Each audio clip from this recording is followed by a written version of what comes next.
আসসালামু আলাইকুম। উদ্দীপনা প্রাইভেট সেন্টারের পক্ষ থেকে প্রিয় শিক্ষার্থী ২০২৬ সালের ব্যাচ তোমাদের স্বাগতম। আজকে তোমাদের আমি কথা বলবো হচ্ছে রসায়ন হচ্ছে আমরা জানি ২ দিন পরে কিন্তু তোমাদের রসায়ন পরীক্ষাটা। রসায়ন পরীক্ষার খুব শর্ট এবং হচ্ছে সংক্ষিপ্ত একটা সাজেশন নিয়ে তোমাদের সঙ্গে আমি আলোচনা করব।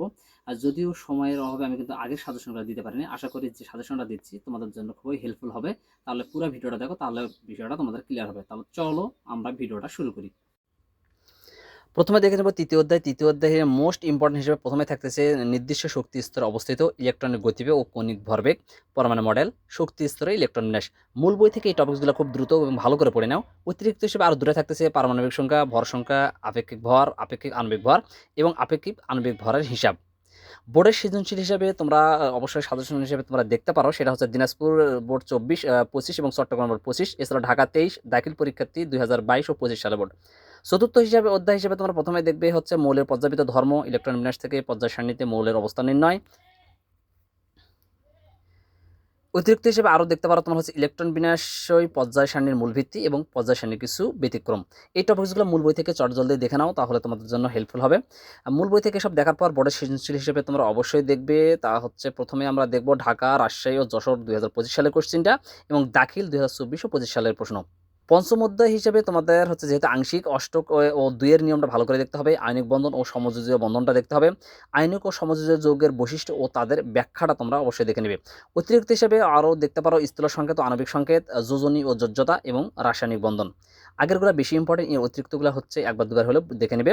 বোর্ডের সৃজনশীল হিসেবে এই অধ্যায় থেকে তোমরা অবশ্যই দেখবে হচ্ছে কুমিল্লা, ঢাকা, দিনাজপুর, ময়মনসিংহ বোর্ডের 2025 সালের প্রশ্ন এবং দাখিল 2021 সালের প্রশ্নটা দেখতে হবে। ষষ্ঠ অধ্যায় হিসেবে তোমাদের জন্য থাকতেছে প্রথমেই হচ্ছে যোগে উপস্থিত মৌলের শতকরা সংযুক্তি, একটা গণিত আছে তোমরা দেখবে, মৌলের দ্রবণ ও মোলারিটি দেখতে হবে, রাসায়নিক সমীকরণের মাত্রিক তাৎপর্য ব্যবহার করে উৎপাদের পরিমাণ নির্ণয়। অতিরিক্ত হিসেবে মোল ও অ্যাভোগাড্রো সংখ্যাটা দেখতে হবে, রাসায়নিক সমীকরণ দেখতে হবে, লিমিটিং বিক্রিয়কটা দেখতে হবে। বোর্ডের সৃজনশীল হিসেবে অবশ্যই দেখতে হবে তোমাদের হচ্ছে রাজশাহী, দিনাজপুর, যশোর 2024 ও 25 সালের প্রশ্ন, এছাড়া কুমিল্লা ও ময়মনসিংহের হচ্ছে 2025 সালের প্রশ্নটা দেখতে হবে।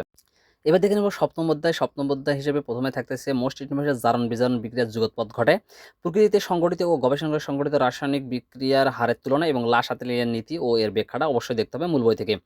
এরপর আমরা অতিরিক্ত হিসেবে আরও হচ্ছে দেখতে পারবো এখান থেকে, প্রথমে সেটা হচ্ছে রাসায়নিক বিক্রিয়ার শ্রেণী বিভাগ এবং হচ্ছে জারণ বিজারণ বিক্রিয়া। এবার দেখে নেব একাদশ অধ্যায়, যদিও এটা আংশিক অধ্যায়। প্রথমে দেখব হাইড্রোকার্বন ও হাইড্রোকার্বনের শ্রেণীবিভাগ, এছাড়া হচ্ছে অ্যালকোহল, অ্যালডিহাইড, জৈব অ্যাসিডের প্রস্তুতিতে হাইড্রোকার্বনের ব্যবহার, এছাড়াও প্লাস্টিক ব্যবহারের সুবিধা ও অসুবিধাটা অবশ্যই দেখতে হবে। অতিরিক্ত হিসেবে তোমাদের আরও দেখতে হবে সম্পৃক্ত ও অসম্পৃক্ত হাইড্রোকার্বন প্রস্তুতির বিক্রিয়া ও ধর্ম এবং সেই সাথে পেট্রোলিয়ামের উপাদানসমূহ দেখতে হবে। বোর্ডের সৃজনশীল হিসেবে তোমরা অবশ্যই দেখবে ঢাকা, চট্টগ্রাম, সিলেট, যশোর, রাজশাহী 2025 সালের প্রশ্নটা দেখতে হবে, সেই সাথে দাখিল বোর্ডের হচ্ছে 24 ও 25 সালের প্রশ্নটা দেখলে তোমাদের জন্য যথেষ্ট হয়ে যাবে ইনশাল্লাহ।